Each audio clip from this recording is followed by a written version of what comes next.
Halo, selamat siang. Kami dari kelompok 10 akan mewawancarai owner dari Trip by Astrid. Sebelumnya, izin memperkenalkan diri terlebih dahulu. Perkenalkan, nama saya adalah Esa Maulita. Nama saya Cynthia Rizky Nevari. Nama saya Hilda Michelle Mezafri. Dan nama saya Karisma Nur Aisyah. Baik, sebelumnya kami persilakan kakak memperkenalkan diri terlebih dahulu.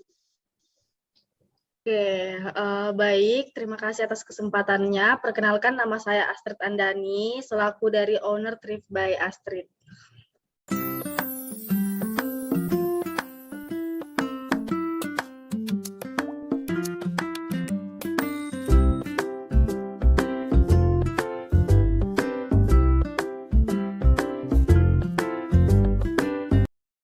Baik, sebelumnya pada kesempatan ini kami mengucapkan terima kasih kepada Kak Astrid yang sudah meluangkan waktunya untuk wawancara dengan kami. Ada beberapa hal yang ingin saya tanyakan kepada Kak Astrid terkait bisnis yang Kak Astrid jalani. Yang pertama, apakah pekerjaan yang Kak Astrid lakukan untuk bertahan hidup? Jadi pekerjaan yang saya lakukan itu untuk bertahan hidup seperti temanya itu Thrift by Astrid. Saya jualan untuk memenuhi kebutuhan sehari-hari seperti itu. Dan yang selanjutnya, apakah pekerjaan Kak Astrid ini dapat memenuhi kebutuhan hidup Kak Astrid sendiri? Ya, tentu saja dapat memenuhi karena di mana saya memulainya dari bawah dan alhamdulillah untuk sekarang ini sudah lumayan berkembang, jadi untuk memenuhi kebutuhan itu sudah pasti. Baik, untuk pertanyaan ketiga, bagaimana jaminan keberlangsungan pekerjaan Kak Astrid dalam berbisnis? Oke, untuk jaminannya di sini saya apabila memiliki kayak melebihi omset target, di situ saya akan membeli seperti sesuatu yang bisa berlaku untuk jangka panjang begitu, kayak misalnya sebagai investasi kan, misalnya kayak beli emas apa segala macam yang nantinya bisa digunakan lagi untuk misalnya nanti kalau misalnya ada keperluan lagi begitu. Baik, dalam menjalankan bisnis Kak Astrid, apakah Kak Astrid memberikan rasa aman kepada para karyawan melalui ikatan kontrak kerja?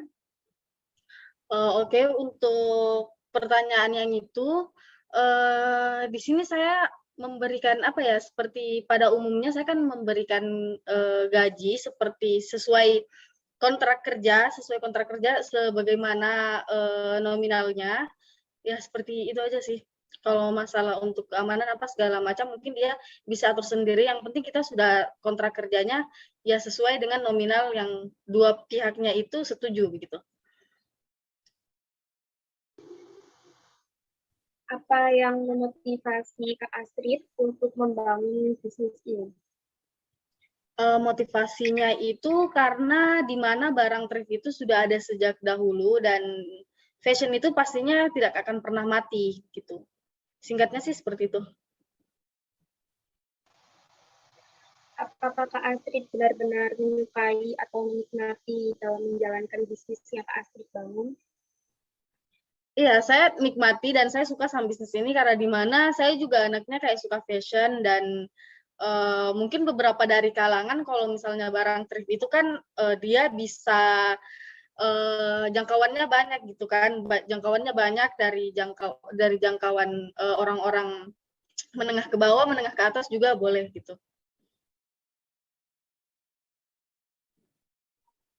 Baik, bagaimana cara Kak Astrid membagi waktu antara menjalankan bisnis dan kewajiban Kak Astrid yang lainnya? Oke, untuk membagi waktunya, saya kan kuliah seperti kalian juga, dan saya juga menjalankan bisnis. Pada saat kemarin kan itu sempat COVID kan, dan sempat diliburkan juga. Nah, di situ saya baru bikin bisnis ini, makanya pas kemarin libur-liburnya, di situ saya meluangkan banyak waktu saya untuk membangun bisnis. Nah, pada saat sudah setahun 2 tahun bisnisnya sudah lumayan besar dan saya sudah punya admin ya, alhamdulillah semua sudah ada yang handle sih, kayak gitu. Oke, pertanyaan selanjutnya. Apakah keinginan Anda sudah tercapai dalam bisnis ini? Untuk beberapa keinginan itu sudah ada, seperti misalnya membeli barang-barang elektronik sendiri, habis itu bisa liburan sendiri, dan pastinya kalau misalnya semua orang pasti maunya hidupnya sejahtera kan, kayak misalnya punya kendaraan sendiri, rumah sendiri, ya itu sudah sementara aku sudah mau sementara nabung buat itu. Gitu. Oke, menurut Anda, apakah bisnis yang Anda lakukan sekarang mendapatkan apresiasi lebih dari konsumen? Lumayan, karena di mana konsumen atau customer saya kadang juga banyak yang suka, tapi bisnis besar pasti, maksudnya bisnis yang lumayan berkembang itu pasti ada-ada saja kan komplainnya, entah itu dari segi produk atau apa segala macam. Tapi kalau yang apresiasi itu juga sudah lumayan banyak, karena di mana kalau misalnya apresiasinya kurang juga dari sekitar juga pasti untuk naiknya itu susah gitu. Terkait bidang yang Anda jalankan, apakah proses ini membutuhkan keahlian khusus? Sebenarnya kalau keahlian khusus sepertinya enggak, karena di mana di sini sebenarnya cuma butuh niat sih, niat sama mau kerja gitu sih, itu aja.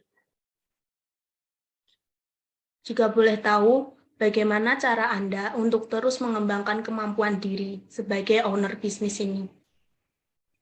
Oke, pastinya saya selalu baca-baca buku motivasi dan segala macam, karena saya juga sebagai owner bisnis ya pasti harus tetap belajar kan sama orang-orang yang sudah lebih terdahulu bisa menjalankan bisnis dalam bidang apapun itu, terutama fashion. Kayak gitu. Kalau begitu, cara Anda mempertahankan citra yang telah Anda buat ini bagaimana? Cara mempertahankannya? Jadi caranya itu saya mempertahankan kayak misalnya supaya tidak termakan zaman ya, karena dimana sekarang kan musiman ya tuh. Jadi saya ikut tren, misalnya di tahun segini trennya yang ini, makanya saya kayak ngikutin tren aja biar itu salah satu sih untuk mempertahankan bisnis, karena kita nggak bisa kayak stuck di situ-situ aja gitu, gitu aja sih. Sejauh ini, pengalaman sebagai owner, bagaimana kesan konsumen terhadap citra bisnis Anda selama ini? Jadi citranya itu kalau dari dari konsumen ya sejauh ini sih lumayan bagus. Tapi kalau misalnya bisnis kan di mana pasti ada pasang surutnya kan. Tapi kalau sejauh ini ya lumayan banyak yang mengapresiasi bisnis yang ini.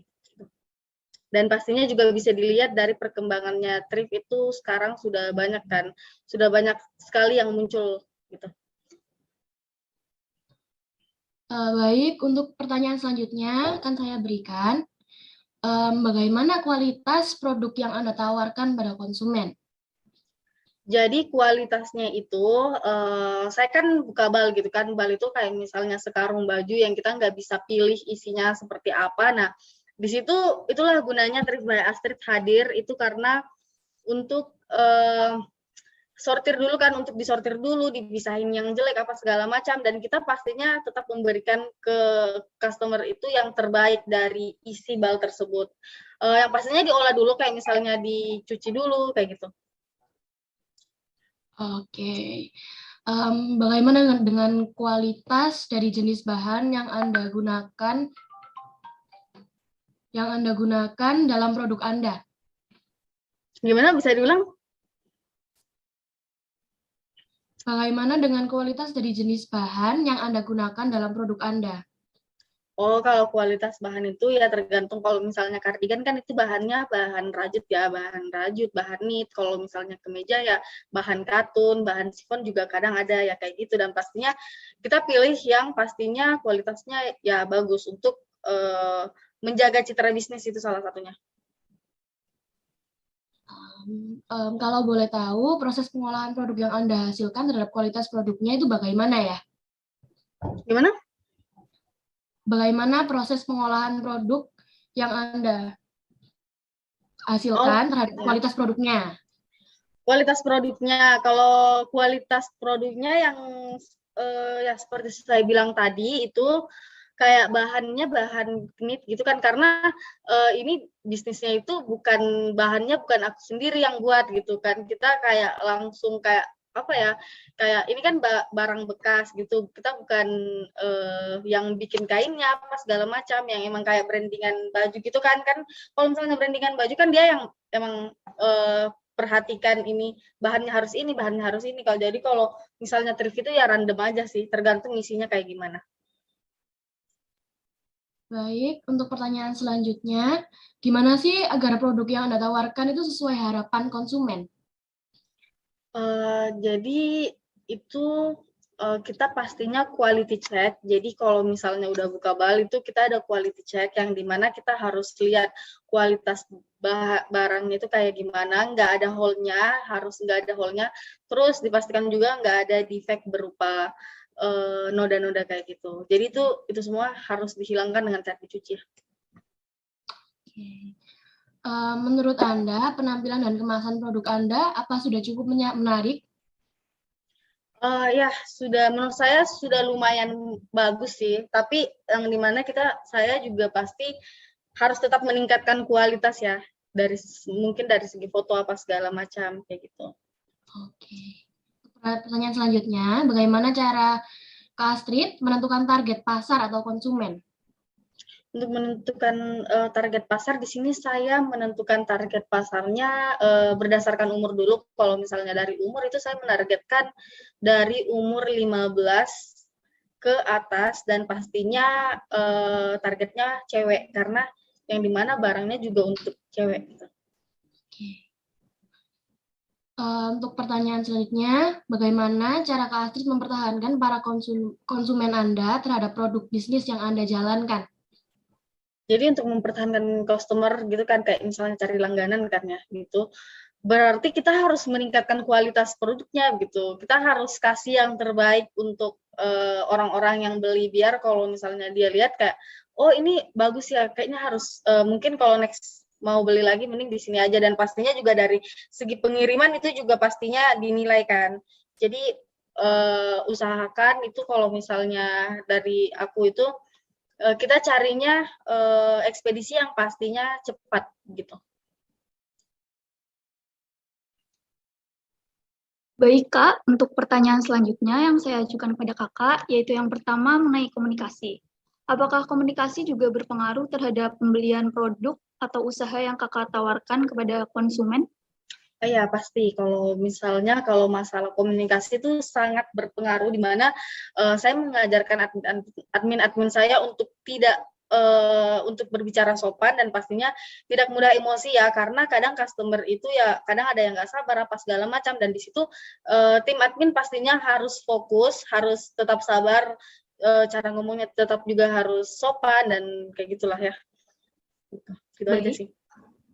Lalu bagaimana cara Kakak mengetahui keinginan konsumen terhadap produk Kak Astrid?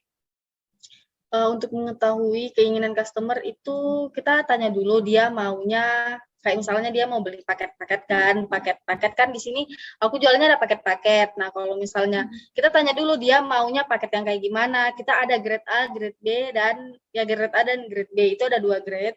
Habis itu kalau misalnya dari segi harga ya pastinya ada harga ada kualitas kan. Kalau misalnya si customer maunya yang murah dan dapatnya banyak ya pasti dia harus ambil grade B.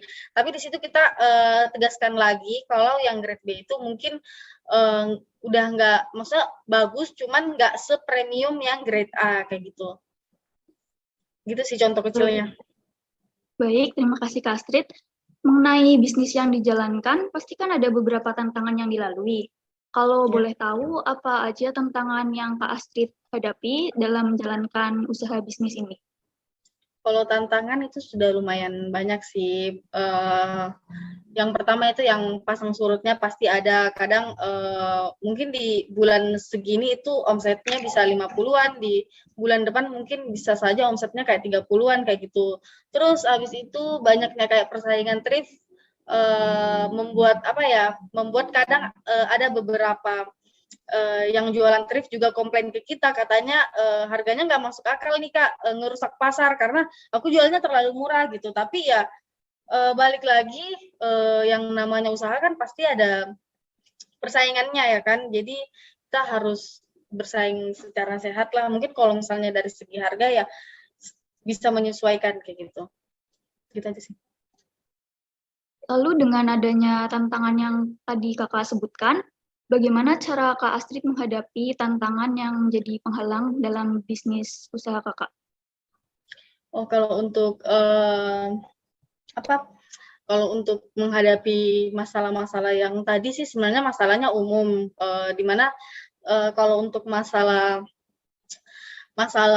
pasang surutnya itu di sini saya harus berpikir lagi kayak ini yang kurang apa ya, mungkin kedepannya harus mungkin perbanyak promosi atau perbanyak endorse di secara offline atau secara online di media sosial atau melalui influencer kayak gitu. Terus kalau misalnya untuk mengenai harga pasar ya itu sudah udah kayak gitu. Kalau untuk itu sudah masalah persaingan kalau yang itu, dan itu memang udah pasti ada kalau di bisnis kayak gitu sih. Baik Kak, lalu menurut Kak Astrid, arti sukses itu seperti apa Kak? Arti sukses itu sebenarnya sukses kalau dari pandangan saya tuh nggak semua harus dengan finansial ya, pastinya ada sukses kesehatan, sukses kita walaupun kita kayak nggak sukses secara finansial, tapi kalau misalnya kita bisa menguntungkan bagi orang lain, bisa membantu orang lain, itu menurut saya sih sudah termasuk sukses ya. Karena kita kan makhluk sosial yang dimana harus saling membantu kayak gitu. Lalu bagaimana dengan indikator sukses menurut Kak Astrid? Ini indikator kayak gimana ya maksudnya? Maksudnya kayak misal pencapaian atau contohnya? Oh, pencapaian ya. Kalau yang pencapaian itu ya seperti saya bilang tadi di pertanyaan-pertanyaan pertama itu, umumnya kalau sukses di mata banyak orang ya pasti hidupnya sejahtera, kayak misalnya punya mobil, punya rumah, berkecukupan kayak gitu kan. Ya ya kayak gitu sih. Yang itu indikator sukses menurut aku. Jadi harus kayak misalnya kalau indikator sukses dari aku tuh kayak punya rumah, punya mobil, habis itu pastinya sehat, jasmani, rohani kayak gitu. Karena ya untuk apa sih kalau misalnya punya banyak, punya barang-barang apa segala macam, kalau nggak sehat kan ya sama aja. Baik Kak, untuk pertanyaan yang terakhir, dari berbagai macam tantangan dan lika-liku Kak Astrid dalam jalani bisnis, apa sih hikmah yang dapat Kakak ambil dari jatuh bangunnya bisnis Kakak hingga bisa sesukses seperti saat ini? Jadi mengenai jatuh bangun di sini kita pastinya ya tetap harus berdoa, terus sabar juga. Kalau misalnya ada tantangan apa segala macam itu nggak boleh langsung kendor gitu kayak ini gimana ya gini udah mau berhenti jualan kayak gini harusnya itu nggak boleh. Kita harus mikir kayak ini yang kurang apa ya, mungkin kedepannya harus diperbaiki lagi, entah itu mungkin kayak harus berusaha lagi buat menarik banyak orang untuk atau meningkatkan kayak misalnya secara kualitas foto apa segala macam, karena itu sebenarnya sangat berpengaruh sih. Nah kayak gitu. Baik Kak, terima kasih. Mungkin itu saja pertanyaan dari kami. Sebelum menutup acara, kami akan melakukan sesi dokumentasi terlebih dahulu yang akan dilakukan oleh teman saya.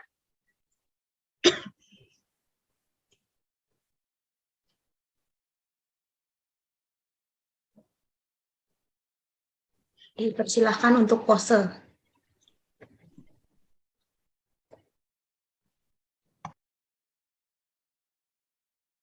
Dah. Oke, makasih ya. Makasih Ya, Kak. Makasih ya Kak Astrid, jawabannya sangat memuaskan sekali. Alhamdulillah ya Mbak. Terima kasih buat Kak Astrid atas jawaban yang diberikan. Semoga bermanfaat buat kami semua dan juga semoga usaha bisnis Thrift by Astrid bisa terus sukses dan berkembang menjadi lebih besar. Amin.